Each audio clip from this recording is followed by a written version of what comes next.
Hey everyone, welcome to episode 3. In the first 2 episodes, we looked at ways to increase your access to fresh, healthy food by encouraging you to grow something. In this episode, we're going to talk about the idea of food waste and how it impacts your food security. Specifically, we're going to explore ways you can get more food for less money and how you can use that food more efficiently. Then, we're going to look at a creative way of reducing food waste that comes to us from the past by talking to 2 ladies who know a great deal about the lost art of gleaning. Are you ready? Let's do this.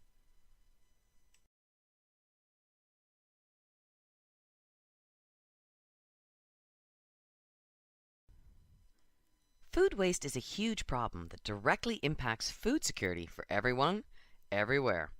The sad reality is, we humans waste a lot of food, and that's a problem, both for us and for the planet. In this section, we're going to focus on how we interact with food, with the goal of reducing our food waste and creating healthier, better tasting food, while we tread more lightly on the planet. So, how do we start? Over the past 10 years, I've figured out there are 4 keys to reducing our personal food waste. Here we go. Eat it, use it, save it, share it. Allow me to unpack that for you. Eat it.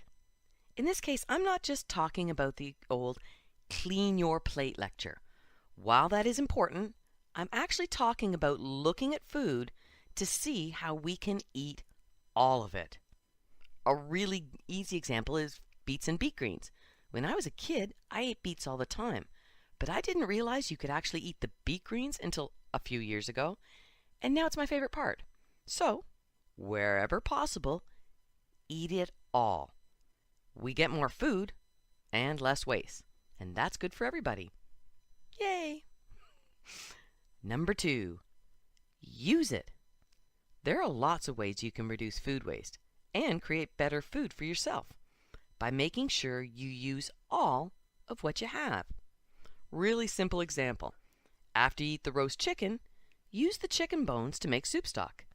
The soups you make will taste so much better, and you got the soup stock part for free. Win-win.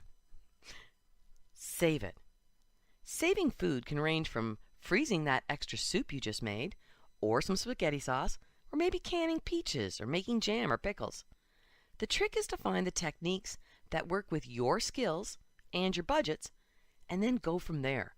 Before you know it, you'll be saving food like a pro, and your food waste will have dropped an absolute ton. The planet will be very grateful, and we'll all thank you. And last, but very not least, the best way to reduce food waste is to share it. Share the food you make, or extra food you buy, with your neighbors and friends. This is something we humans have done naturally since the dawn of time, and it's something we really need to bring back. Not only will less food get wasted, you'll eat better, and so will your friends and your neighbors. And that's a very good thing. So, that's it. Eat it, use it, save it, share it.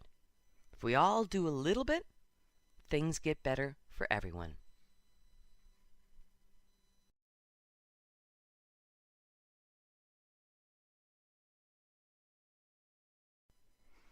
Alrighty, now that we've examined our own personal food waste, let's take a wider view and look at food waste from a retail or commercial perspective.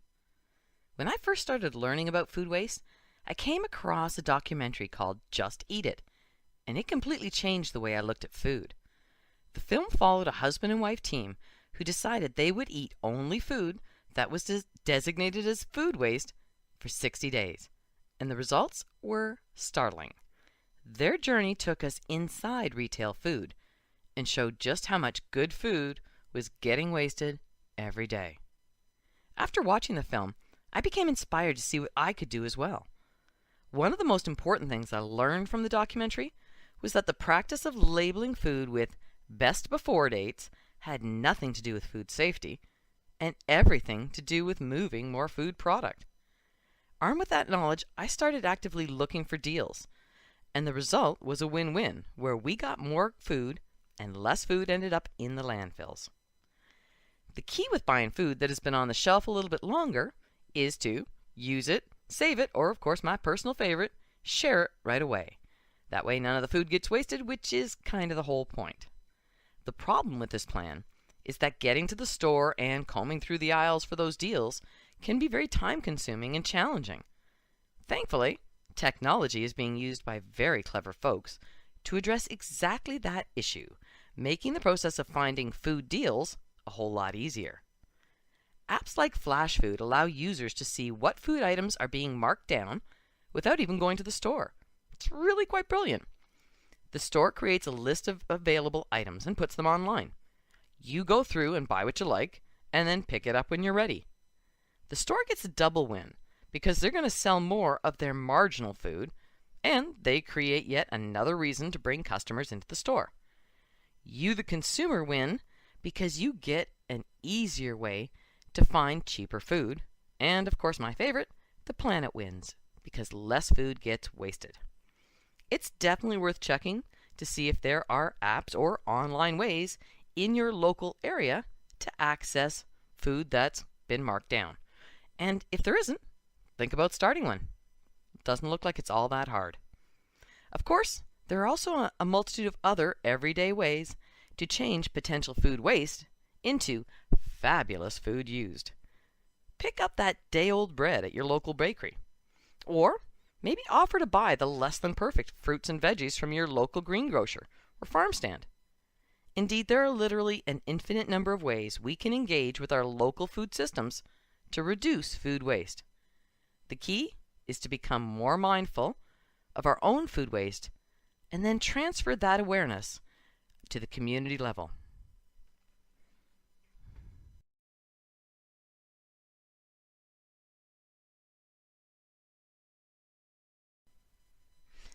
In this last section, I'd like to switch from looking at things we can do individually and explore a wonderful way of reducing food waste that comes to us from the past. I first encountered the concept of gleaning in an art history course nearly 40 years ago, and I was instantly fascinated by the elegant simplicity and efficiency of it. Quite simply, gleaning is the age-old practice of folks going into the farm fields after the formal harvest is done to gather up usable food that might have been missed. It's simple, it's logical, and I love it. As such, I've watched with great joy the reemergence of gleaning around the world. Like so many things that involve food and community, the rewards of gleaning go far beyond the mere collecting of food. To learn more about how gleaning is working in our modern world, I talked to two amazing ladies who are actively involved in gleaning right here on PEI. Let's take a listen. Ann Mazer has been gleaning with the PEI Food Exchange for the past 8 years, and I asked her to explain how gleaning works with their program. In my experience, there are usually about 8 people who are gathered here at the farm center, and we travel out together to wherever the farm is. And we work for a couple of hours, and then we sort the food, and then we come back. Somebody delivers it to places like the Salvation Army or the food bank. And then we go home. Next, I asked Ann how the food gets divided. And 1/3, well, this is how gleaning works. 1/3 of the produce that is picked or harvested goes to the farmer. 1/3 goes to a service center like the food bank or the soup kitchen or Salvation Army. We gave a lot of food to the Salvation Army. And 1/3 goes to the gleaner. Often gleaners pick more than they need, and so more goes to the service places than 1/3. And sometimes the farmers don't want any of it. So we've collected hundreds and hundreds of pounds at each glean. I asked Ann what kind of foods they've gleaned over the years. Potatoes,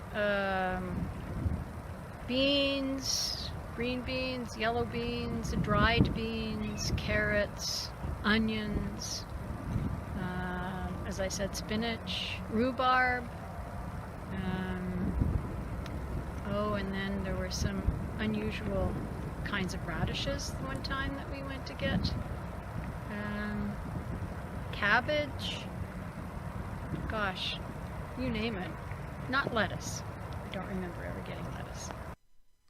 As we talked, I was surprised to learn that gleaning is not limited to the end of the growing season. Anne described 2 examples where gleaning was used during the middle of the growing season. Even if they need help with weeding, sometimes that's been an exchange. We've gone and weeded a carrot section, for instance, and works the same way. That's our input to the farmer, and then we get to take whatever it is that we've harvested. Another time a farmer was ill and couldn't harvest his spinach, so he asked for our help. And we went and harvested his spinach, and then the 1/3, 1/3, 1/3 situation was the same. Of course, I had to ask Anne what she loved most about gleaning. My favorite part is being out in the field with other people, and there's usually some conversation, but even if there's not, it's like being in a collective, and I love getting my hands dirty, and it's just a lovely way to spend a morning. To finish up, I asked Anne if she would recommend gleaning to other folks. Absolutely, and it's a great way. Like one year our carrot crop didn't work. We didn't have carrots, and there happened to be a carrot glean, and I got enough carrots for my winter. Awesome. So, yeah. Now that we've covered the basics of how gleaning works, I want to look a bit closer at what it takes to start a gleaning program. What are some of the larger community benefits of gleaning, and what resources exist to help folks get started gleaning? Pauline is the harvest manager for the gleaning program at the Food Exchange. She's also the person behind the Gleaner's Handbook and a wealth of information about gleaning. Pauline was off island while I was creating this episode and very kindly agreed to chat with me anyways. The sound quality isn't perfect and there's no video, but I figure it's a small price to pay to be able to capture really valuable knowledge. So, with that in mind, I started by asking Pauline what it takes to get a gleaning program going. So in essence, it's quite an easy process to start a gleaning program. Any community can do it. Any group of people, a small group of 3 to 5 committed people. And then when you need to have 10 or 20 people in the field to harvest crop, you can do a call out either on social media or through email or through a telephone tree. And so, any community group, whether it be the Lions Club, the Shiners Club, it could be a faith-based group or just a group of friends that want to identify farmers in your area where you can go and say, would you mind if we come and collect your leftover crops? And again, it helps to have people, partners or farmers in your group, to talk in the farmers' terms. Besides farmers and gardeners, I asked Pauline who else would make a good gleaner. We've been blessed that people come from like age of 2 to 80. So, there's always something that somebody can do. Like you may not be able to carry, 30 pounds of something. There's lots of things that we need people to do, and that, making sure that people are doing things safely, making sure that the first aid kits are there, that people are staying where they're supposed to in the field. So, weighing the produce when it's coming back out of the field, we weigh it. And so there's lots of chores that can be done, even if somebody doesn't feel like they can, do the hard physical stuff. So it's really something that everybody can participate in. Listening to Pauline talk about gleaning, I started imagining what it would be like out in the fields and thought about how nice it would be to be able to take my dad with me. I asked her, do seniors get involved in gleaning a lot? Well, to be honest, our grandmothers and our grandfathers are some of the most valuable people in the gleans. Certainly in terms of how to store the food and how to prepare the food. And even in terms of which foods to take. For example, you don't want yellow beans that are tough, for example. And so grandmas and grandfathers know those things, and good gardeners know those things, but really the intelligence is held in our grandparents. As our conversation began to shift towards the community impacts of gleaning, I asked Pauline for examples of some of the things she had seen over the years. And one of the things that was really quite fascinating was we did a gleaning with a school group, a grade 6 school group. And now on Prince Edward Island, a lot of our classrooms have 20 or 25% newcomers. And so it was amazing how the language skills, so the kids might not know what a beet was, but when they could go out to the field and see the beet and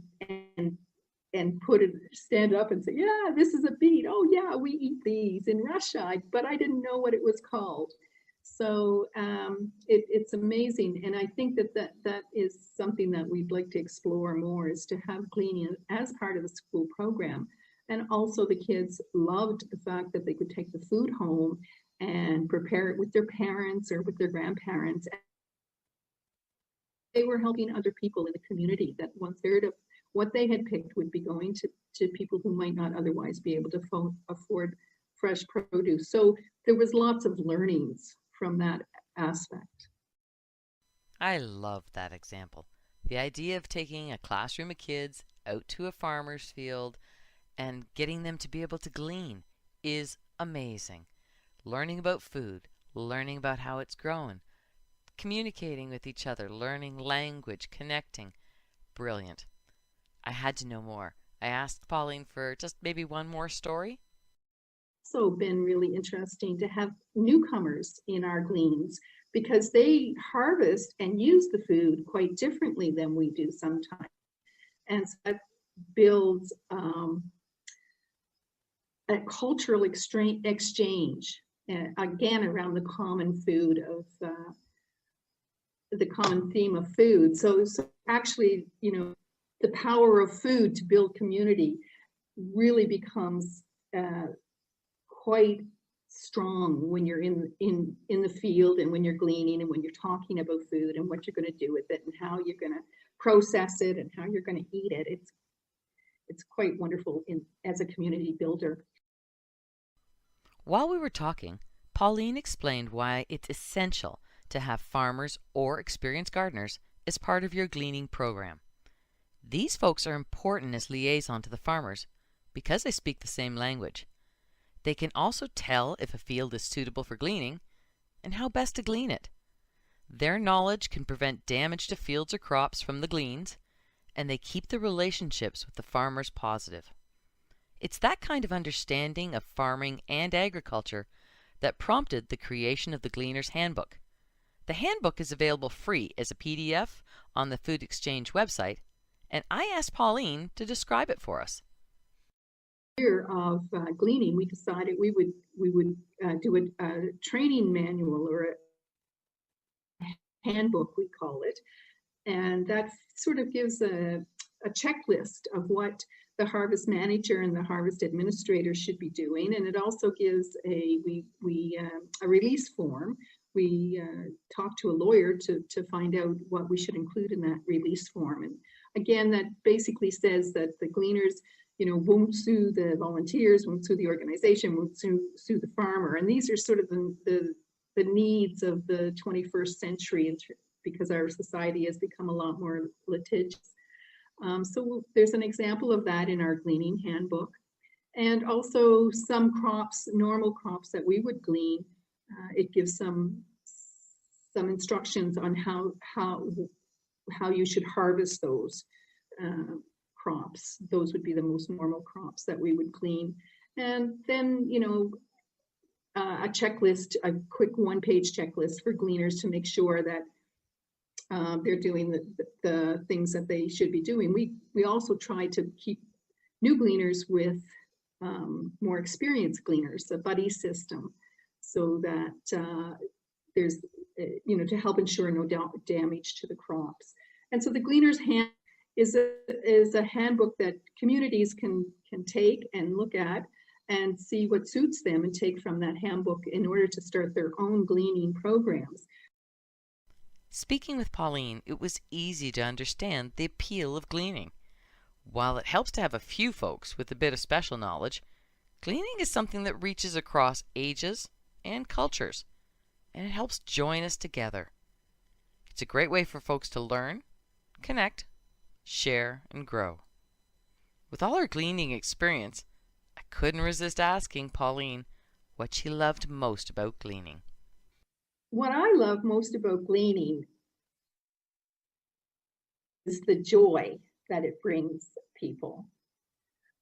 It is absolutely fun in the field. The learns are incredible. What you learn in the field, what you learn from the farmers, what you learn, what grows on Prince Edward Island and how it grows, and what everybody's going to do with their food. So it's a huge learning curve, and it's so much fun that it's the one thing that everybody eats. And so no matter what culture you come from, the love of food by gleaners, and then of course, you know, the great exercise that you get and the beauty of the countryside. So there's lots to love about gleaning. Pauline is absolutely right. There is much to love about gleaning, which is why it's making such a comeback, and I think that is fabulous. In our modern world, waste has become normalized. Yet in nature, there's no such thing as waste. Everything has a purpose. Everything gets used. Food waste is the single greatest crime we humans commit. Our planet produces more than enough to feed everyone, yet untold millions starve daily.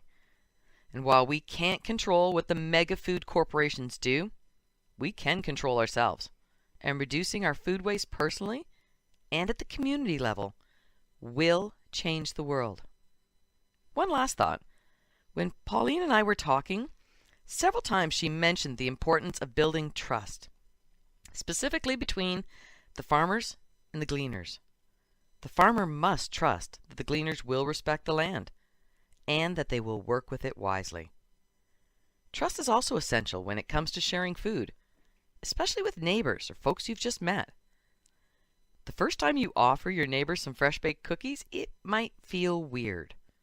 Our society teaches us the world is dangerous and that we must be self-sufficient. I'd like to counter that. One of my favorite quotes comes from the amazing Bishop Desmond Tutu. He said that to be self-sufficient is to be subhuman. We were designed to be connected. And, like Pauline said, food is the natural connector. We all eat. So, what are we taking from this episode? We're going to eat it, use it, save it, and absolutely, most important of all, share it. Every day. And if we do so, there's a really good chance we're going to start building a better future. So that is it, good humans. Thanks so much for watching, and be sure to leave a comment telling me how you reduce your food waste. Love hearing solutions that other folks are creating. A big thanks to the Food Exchange PEI and the Fund a Mentor Grant Program for their support of this video series. Also, of course, a huge thanks to those fabulous gleaning ladies, Anne and Pauline. Thank them for sharing their time and their wisdom with us. Very greatly appreciated. And last but not least, a big special thanks out to my neighbors and friends who are Cheryl, Wendy, Jessie, May, and Barb. We've built a truly glorious little food sharing network, and it feeds our souls as well as our bodies, and for that, I'm eternally grateful. And of course, I'm grateful to you too for watching. So take care of one another, and I'll talk to you again soon. Bye for now.